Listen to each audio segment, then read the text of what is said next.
soy la doctora Subirats y el día de hoy vamos a hablar sobre la síntesis de proteínas.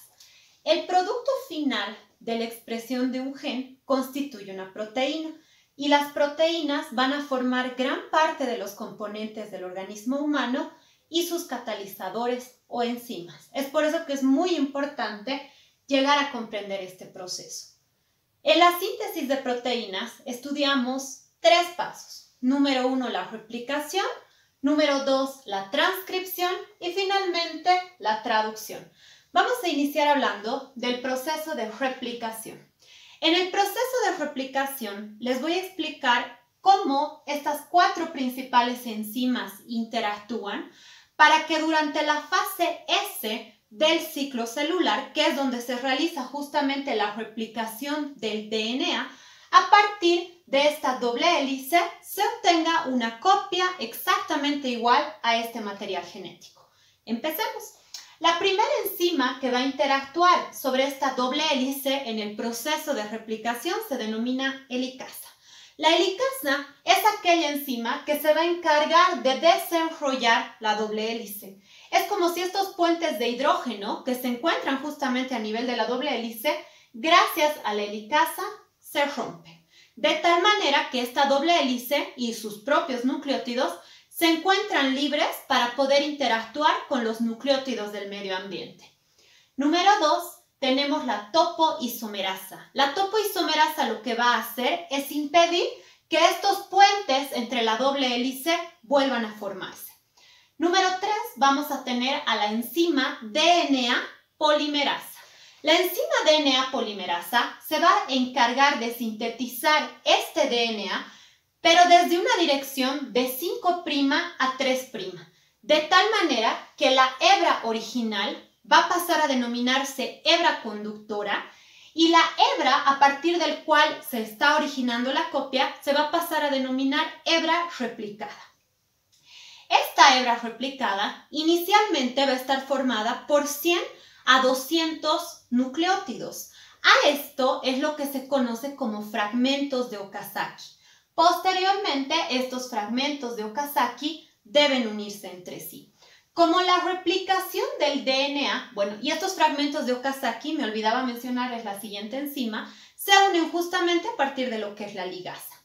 Ahora bien, como esta replicación del DNA utiliza una cadena molde y una copia que se ha formado manteniendo una de estas cadenas molde, se dice que la replicación del DNA se da en sentido 5', 3' y es semiconservativa. ¿No? Entonces, como les decía, no olviden que la replicación del DNA cromosómico se va a dar justamente en lo que corresponde a la fase S del ciclo celular. La replicación del DNA centromérico se da durante la mitosis y la replicación del DNA mitocondrial sigue un proceso independiente de este que estamos estudiando ahora. ¿Ok? Bueno, eso se da en la replicación. El segundo paso dentro de la síntesis de proteínas se va a conocer como transcripción. En transcripción y en traducción hay 3 pasos que se van a dar y que debemos entender para llegar a comprender estos procesos. Tanto en transcripción como en la traducción se da una iniciación, una elongación y finalmente una terminación, ¿ok? Entonces empecemos con la iniciación, elongación y terminación del proceso de transcripción. Es muy importante entender, y como hemos ido viendo también en videos anteriores, que el DNA se encuentra a nivel del núcleo celular, recubierto por la membrana nuclear, en caso de las células eucariotas. Y este DNA no puede abandonar el núcleo. Es por eso que es necesario el proceso de transcripción, para que esta información genética logre ser procesada. ¿Ok? Entonces, acá en el proceso de transcripción, en la iniciación, es muy importante mencionar a lo que se conoce como caja Tata, que está formado por 27 segmentos de entre timina y adenina. Esta ubicación de la caja Tata dentro del proceso de transcripción hace que actúen la RNA polimerasa y factores de transcripción para que puedan, a partir de un molde de nuestra doble hélice, sintetizar una cadena de RNA mensajero. La elongación se va a dar mediante una enzima que se conoce como RNA polimerasa y también a partir de los denominados factores de elongación. De tal manera, chicos, que como ustedes saben muy bien, las bases nitrogenadas que se atraen se unen siempre de manera complementaria entre sí, como habíamos visto en el video anterior, solamente que en el caso de lo que corresponde al proceso de transcripción en el RNA mensajero, la timina es reemplazada por uracilo. Una adenina siempre va a traer un uracilo. Una guanina siempre a una citosina a una guanina y una timina del DNA a una adenina. Lo que cambia en este proceso de transcripción es que la adenina se va a encontrar reemplazada por el uracilo. Y a partir de este RNA polimerasa y los factores de elongación es que empieza la transcripción de la cadena del DNA formando lo que se conoce como RNA mensajero. Finalmente, vamos a tener lo que corresponde a la terminación del proceso de transcripción. 15 a 30 nucleótidos antes de que se identifique esta secuencia de nucleótidos AAU, AAA, aparecen unas exonucleasas que dan por terminado el proceso de transcripción. Ahora bien, después de la transcripción y de formar esta cadena de RNA mensajero molde, adicionalmente se produce un proceso dentro de la transcripción que se conoce como corte y empalme. La cadena de RNA mensajero va a estar formada por estructuras de genes que se conocen como intrones, que se intercalan con estructuras de genes que se conocen como exones. Los intrones son secuencias de DNA que no codifican proteínas, a diferencia de los exones, que son secuencias de DNA, pues que sí codifican proteínas, ¿verdad? Entonces, en este proceso de corte y empalme, lo que se busca es eliminar estos intrones que se eliminan por medio de unas enzimas que se conocen como empalmosomas, que corresponden a un tipo de RNA, que es el RNA pequeño nucleolar. Bueno, eso es en el proceso de transcripción. Ahora bien, en el proceso de transcripción, esta cadena de RNA mensajero sí va a poder salir del núcleo, va a llegar a lo que es el citoplasma y finalmente tiene que dirigirse al retículo endoplasmático rugoso a nivel de unos organelos que conocemos como ribosomas, que se encuentran adheridos en la superficie de este retículo endoplasmático rugoso. Finalmente, en el proceso de transcripción, al final de la cadena de RNA mensajero, se añade lo que se conoce como cola poli A. Esta cola poli A básicamente son de 100 a 200 adeninas que empiezan a copiarse y a replicarse para formar la cola poli A, que lo que van a hacer es proteger a este RNA mensajero del efecto de ciertas exonucleasas que puedan encontrarse en su trayecto por el citoplasma, ¿no? De tal manera que si estas exonucleasas empiezan a atacar la cadena de RNA mensajero, pues es la cola poli A la que va a empezar a degenerar, no así la secuencia de genes que se han transcrito a partir de la doble hélice del DNA, ¿ok? Bueno, entonces eso principalmente sucede en la transcripción.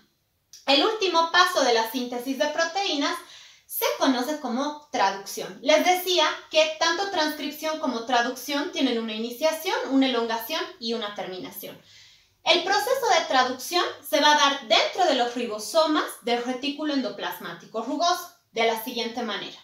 Primero, es importante recordar, y esto lo intentaré ampliar en otro video para no hacer este excesivamente largo, sobre qué es el código genético. El código genético se basa en las 4 bases nitrogenadas que tenemos en nuestra doble hélice, es decir, adenina, timina, guanina y citosina, y las posibles combinaciones que pueden formar estas bases nitrogenadas para dar origen a un aminoácido. Como son 4 las bases nitrogenadas y son un triplete o codón, lo que se busca formar para llegar a dar origen a un aminoácido, enseguida amplío esta parte, se eleva 4 a la 3 y el resultado son 64 codones, que son más que suficientes para codificar los 20 aminoácidos que tenemos en el cuerpo humano.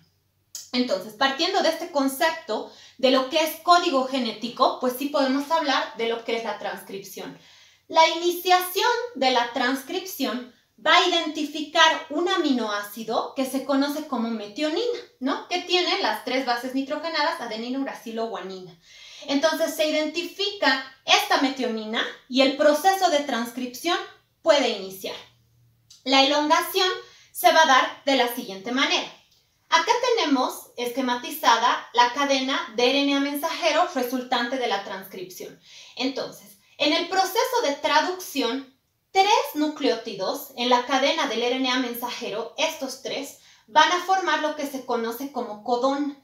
Y el RNA de transferencia debe traducir la información proveniente en este codón para posteriormente dar origen a un aminoácido. La unión de las bases nitrogenadas para dar origen a este anticodón sigue la misma ley que habíamos descrito para la transcripción y para la replicación. Es decir, el uracilo siempre atrae a la adenina, el uracilo viceversa atrae a la adenina, la guanina a la citosina y viceversa. De tal manera que una vez que se identifica un codón en la cadena de RNA mensajero, el RNA de transferencia traduce estos 3 nucleótidos formando lo que se conoce como anticodón. Este proceso se repite hasta que se identifican 3 codones que se conocen como codones de terminación. Los codones de terminación son el UGA, el UAG y el UAA. Entonces, una vez que a nivel de los ribosomas se identifica cualquiera de estos codones, se libera la proteína o el polipéptido, dependiendo de la cadena de aminoácidos que lo forman. Y ha terminado el proceso de traducción. Ahora bien, más o menos para tener una idea, 400 aminoácidos llegan a traducirse en 20 segundos, ¿no? Entonces la célula eucariota realiza la traducción de aproximadamente 400 aminoácidos en 20 segundos. Ahora bien, para complementar lo que corresponde a la traducción en la síntesis de proteínas que se da a nivel de los ribosomas, recordarles que los ribosomas van a tener 2 grupos o 2 sitios. Un grupo A o sitio A aminosil y un grupo P o sitio P peptidil. ¿Qué va a suceder en el sitio A? En el sitio A va a suceder lo que acabamos de describir. Llega a la cadena del RNA mensajero, inicia la elongación y un codón va a formar un anticodón. Y a partir de esto es que se origina un aminoácido. El aminoácido va a pasar al grupo P del ribosoma y por medio de enlaces tipo carboxilo, estos aminoácidos van a empezar a unirse entre sí hasta formar una proteína. Este proceso de síntesis de proteínas nuevamente termina cuando se identifica cualquiera de los 3 codones de terminación que están descritos en nuestro genoma, el UGA, el UAG y el UAA. Entonces, la síntesis de proteínas está en relación a la transcripción final o a lo que corresponde un gen, pero cómo termina este gen de identificarse, ¿no? Es decir, la función final de un gen es formar proteínas. Ahora bien, esto se da a partir de lo que es la replicación, la transcripción y la traducción. De tal manera que, como les decía, el producto final de la expresión de un gen es una proteína. Y las proteínas son los componentes básicos del funcionamiento y de la estructura del organismo y también llegan a formar los principales catalizadores o enzimas. En este video, simplemente con fines educativos, he intentado resumir el proceso de replicación, transcripción y traducción para la síntesis de proteínas.